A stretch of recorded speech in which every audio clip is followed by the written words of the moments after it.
ഇത്രയും സാധനങ്ങളൂടി ഇനിയും വാങ്ങണം, അല്ലെങ്കിൽ തികയില്ല. തികയില്ല എന്ന് വെച്ച് വേലായുധൻ വിഷമിക്കണ്ട, മച്ചമ്പ് ഇപ്പിങ്ങെത്തും. ഒരു കൈ ഒന്ന് പിടിച്ചേ.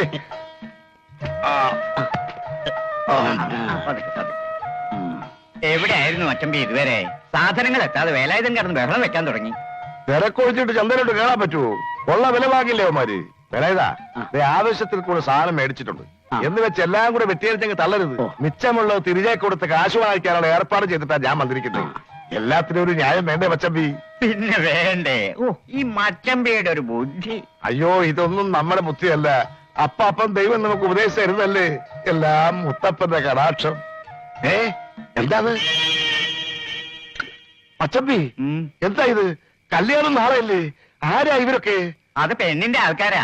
നാളെ ബന്ധായത് കാരണം അവരല്ല ഇന്നേ ഇങ്ങോട്ട് പോന്നു. ഇനിയുണ്ട് 500 പേര്. എന്താ ചോദിച്ചോ?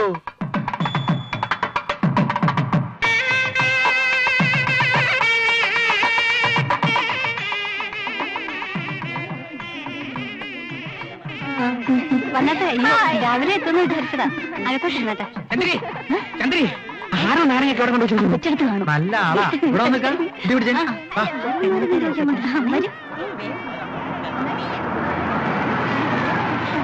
വന്നാട്ടെ വന്നാട്ടെ.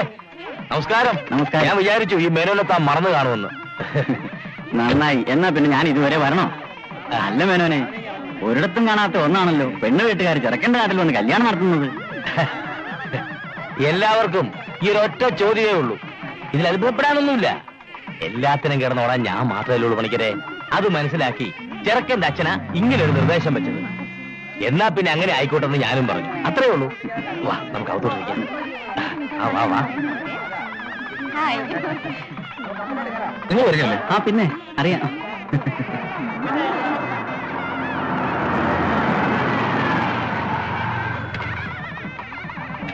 നമസ്കാരം. നമസ്കാരം. പോലെ എനിക്ക് അല്പം തിരക്കുണ്ട്. ചടങ്ങ് കഴിയുന്നവരെ നിൽക്കാൻ നേരം ഉണ്ടാവില്ല. ടൗൺ ഹാളിൽ CM പങ്കെടുക്കുന്ന ഒരു ഫംഗ്ഷൻ ഉണ്ട്. ഞങ്ങൾ പോലീസുകാരുടെ പരിപാടിയാ, ഒഴിവാക്കാനേ പറ്റിയില്ല. രമേശ് ഇവിടെ ഉണ്ടാവും. രമേശ്, എന്തൊക്കെയുണ്ട്? സുഖം. എന്റെ വൈഫാണ്. ഓ, നമസ്കാരം. ഞാൻ പറഞ്ഞിട്ടില്ലേ, രാമകൃഷ്ണൻ സാറ് ഏജിയാ. ഇത് മകനാ രമേശ്. നമസ്കാരം. ഞങ്ങൾ ഒരുമിച്ച് പഠിച്ച. എവിടെ കല്യാണ സെക്കൻ? അകത്തുണ്ട്. വന്നട്ടെ രമേശ്.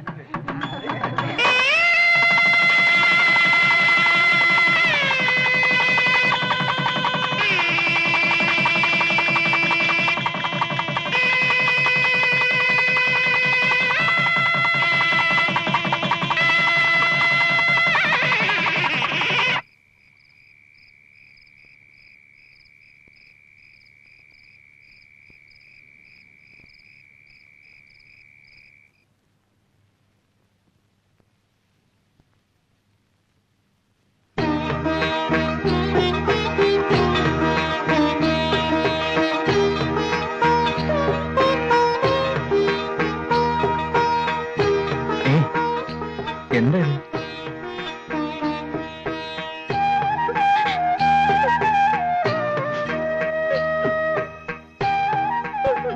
എന്തിനാ കരയുന്നത്? ഇത് നമ്മുടെ ആദ്യ രാത്രിയാണ്. വെറുതെ കരഞ്ഞു തീർക്കാനുള്ളതല്ല, മതിയാവോളം ആസ്വദിക്കാനുള്ളതാ.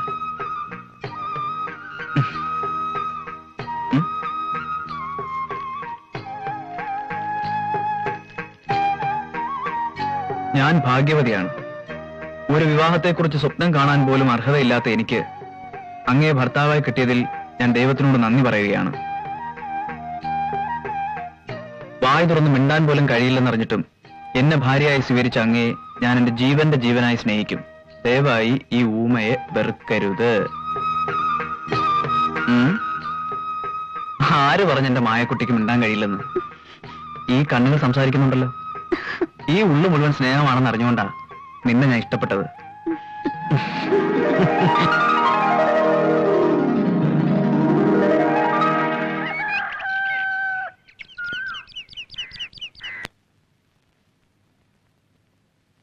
അമ്മേ മഹാമായേ, ഈ കാണുന്ന സമ്പത്തെല്ലാം ഇതുപോലെ എന്നും നിറഞ്ഞു നിൽക്കാൻ കനിവുണ്ടാകണമേ. ദേവി മഹാമായേ.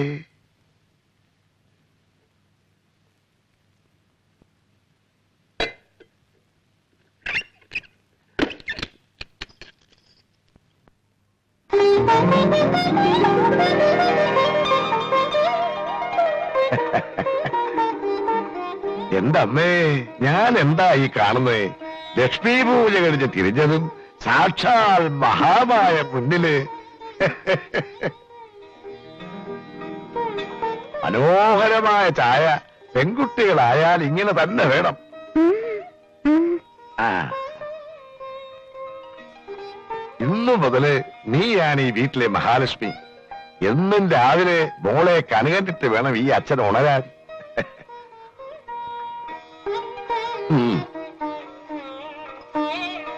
ഓ, എന്തൊരു ഐശ്വര്യമാണ് ആ മുഖത്ത്.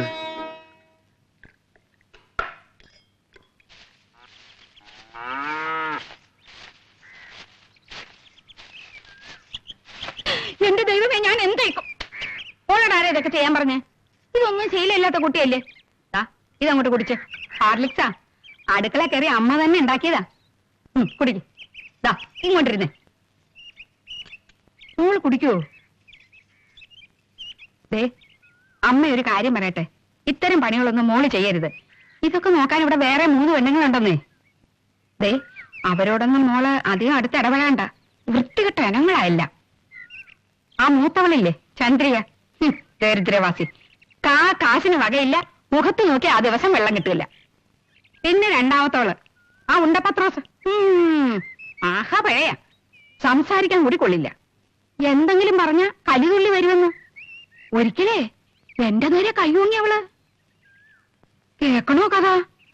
പിന്നെ ആ പട്ടത്തി എന്റെ മോനെ പ്രേമിച്ച് കെട്ടിയതാ. വലിയ ശമ്പളക്കാരിയാണെന്നാ ഭാവം. അഹങ്കാരി. മോട കാലേ കിടക്കുന്ന ചെരുപ്പിന് തികയോ അവളുടെ 1 മാസത്തെ കിമ്പളം. അവളോടും മോള് മിണ്ടാൻ പോകണ്ട. അമ്മ ഈ പറയുന്നതൊക്കെ മോട നല്ലതിന് വേണ്ടിയിട്ടാ. മോക്ക് എന്ത് വിഷമം ഉണ്ടായാലും അമ്മയുണ്ട്. അമ്മ, അച്ഛൻ, അച്ഛൻ, അമ്മ. ഞങ്ങൾ എന്ത് പറയുന്നോ അത് മാത്രം കേട്ടാ മതി മോള്, കേട്ടോ. ആ, അമ്മ പോയി കാപ്പിയും പലഹാരം എടുത്തു വെക്കട്ടെ. ആ, ഇത് മുഴുവനും കുടിക്കേ. ആ, ഇനി മോള് റെസ്റ്റ് എടുക്ക.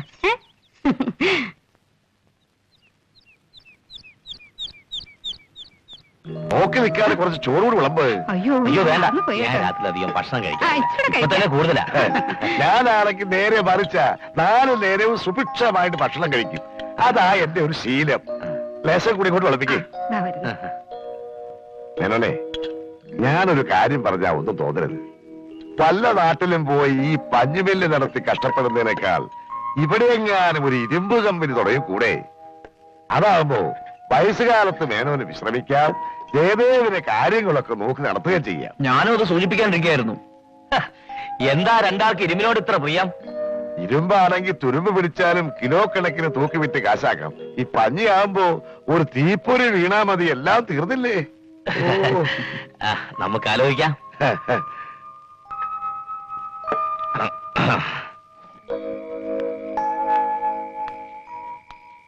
ജയനെയും മോളെയും കൂടെ കൂട്ടി പോണെന്നാ വിചാരിച്ചത്. പക്ഷെ ഇന്ന് ചൊവ്വാഴ്ചയല്ലേ, അതുകൊണ്ട് വേണ്ട. എന്നാ കുറച്ചു ദിവസം ഞാനിവിടെ തങ്ങാമെന്ന് വിചാരിച്ചാലോ? വലിയ 100,000 പ്രശ്നങ്ങളല്ലേ. ആ, ഒരു കാര്യം ചെയ്, രണ്ടാളും കൂടി അങ്ങോട്ട് വരിക. അച്ഛൻ വരട്ടെ മോളെ. പിന്നെ എന്റെ മൂക്കിവിടെ ഒരു കുറവും വരരുത്. അയ്യോ, മേനോൻ എന്താ അങ്ങനെ പറഞ്ഞത്? മായ ഇനി വന്ന് ഞങ്ങളെ കൂടെ മകളല്ലേ, അവക്ക് ഇവിടെ ഒരു കുറവും ഉണ്ടാകില്ല.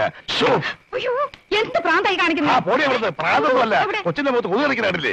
ഞാനും കാണുന്നുണ്ടല്ലോ. ഇങ്ങോട്ട് മാറ്, നിനക്കെന്തറിയാം?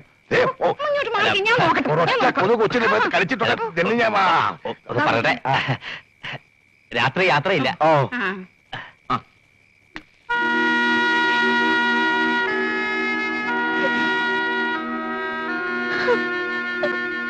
അയ്യേ, എന്താ മോളെ? അച്ഛൻ പോകുമ്പോ കരയുന്നോ? ഞങ്ങളൊക്കെ ഇല്ലേ ഇവിടെ?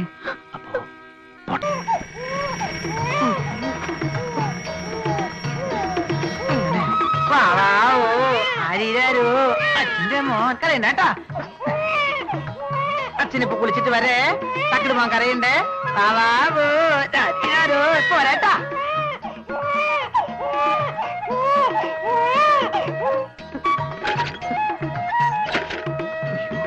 മീനാക്ഷി, കൊച്ചു കരയിലാടി, ചെന്നെടുക്ക്.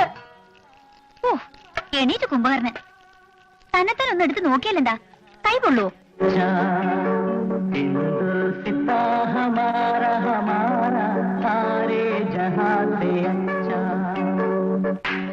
മായ, കരയുന്നു. അടുപ്പത്ത് പാലിരിപ്പുണ്ട്, തിളച്ചു പോകാൻ നോക്കണേ. ഞാൻ ഇപ്പൊ വരാം.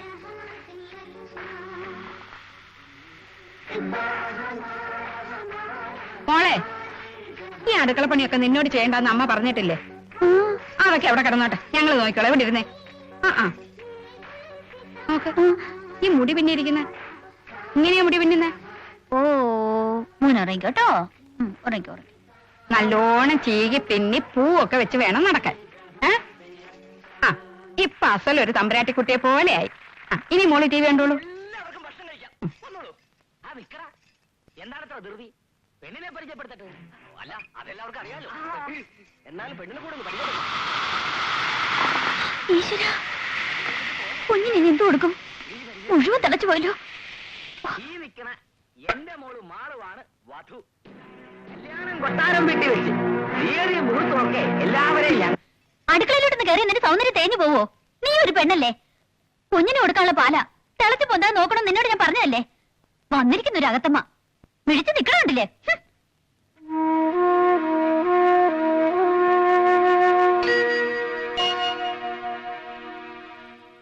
ഈ പിള്ളേരുടെ ഓരോ കാര്യങ്ങളെ. വേറൊരു ചോദ്യം. റോഡിന് ഇരുവശവും തണൽ വൃക്ഷങ്ങൾ നട്ടുപിടിപ്പിച്ചിരിക്കുന്നത് എന്തിനാണ്? റോഡിന് നടുവിൽ വൃക്ഷങ്ങൾ നട്ടുപിടിപ്പിച്ചാൽ വണ്ടിയും കാറും ഒന്നും പോവില്ല. എന്റെ അമ്മച്ചി ആശയുടെ ഓരോ പോക്കേ. എന്റെ മുടിയൊന്ന് പിന്നെ തരാമോ? മോളെ, ചിറ്റയുടെ കൈ ഒഴിവില്ലല്ലോ. മായച്ചിട്ട് വെറുതെ ഇരിക്കല്ലേ, ചെല്ലി കെട്ടിത്തരും. അങ്ങോട്ട് ചെല്ലേണ്ട താമസം ഇപ്പൊ കെട്ടിക്കൊടുക്കും. അതെന്താ മീനാക്ഷി? കേക്കണോ ചേച്ചിക്ക്? കുഞ്ഞ് കരയുന്ന കേട്ട് അടുപ്പത്തിരുന്ന് പാൽ അവളെ ഏൽപ്പിച്ച് ഞാൻ അകത്തേക്ക് പോയി. തിളച്ചു പോവാതെ നോക്കണേന്ന് ആ മഹാറാണിയോട് പറഞ്ഞേച്ചാ പോയത്. തിരിച്ചു വന്ന് നോക്കുമ്പോ എന്റെ ചേച്ചി പാല് മുഴുവനും തിളച്ചു പോയിരിക്കുന്നു. ആ അസത്ത് ടിവിയും കണ്ടോണ്ടിരുന്ന അല്ലാതെ തിരിഞ്ഞു നോക്കിയില്ല. അഹങ്കാരി. മനഃപൂർവ്വമായിരിക്കില്ല, മറന്നുപോയതാവും. ഒന്നുമല്ല, വാമദേവൻ ചേട്ടൻ ഇന്നലെ കാലത്ത് കുളിക്കാൻ ചെല്ലുമ്പോ കുളിമുറിയിൽ ബ്രഷ് വാലിട്ട് പതപ്പിച്ച് നിക്കവള്. അനങ്ങിയില്ല. ആണുങ്ങൾ കുളിക്കാൻ ചെല്ലുമ്പോ അവക്കൊന്ന് മാറിക്കൊടുത്താലെന്താ? പണക്കാരിയാണെന്ന് ഹുങ്ക്. അയ്യോ, അവളെ കണ്ടാൽ അങ്ങനൊന്നും പറയത്തില്ലല്ലോ. മിണ്ടാൻ വയ്യാത്ത കുട്ടിയല്ലേ, പാവാണല്ലോ എന്ന് ഓർത്തിരിക്കായിരുന്നു ഞാൻ. നല്ല പാവം. ആ തള്ളയെ തലയെക്കെറ്റി വെച്ചിരിക്കുന്നത്.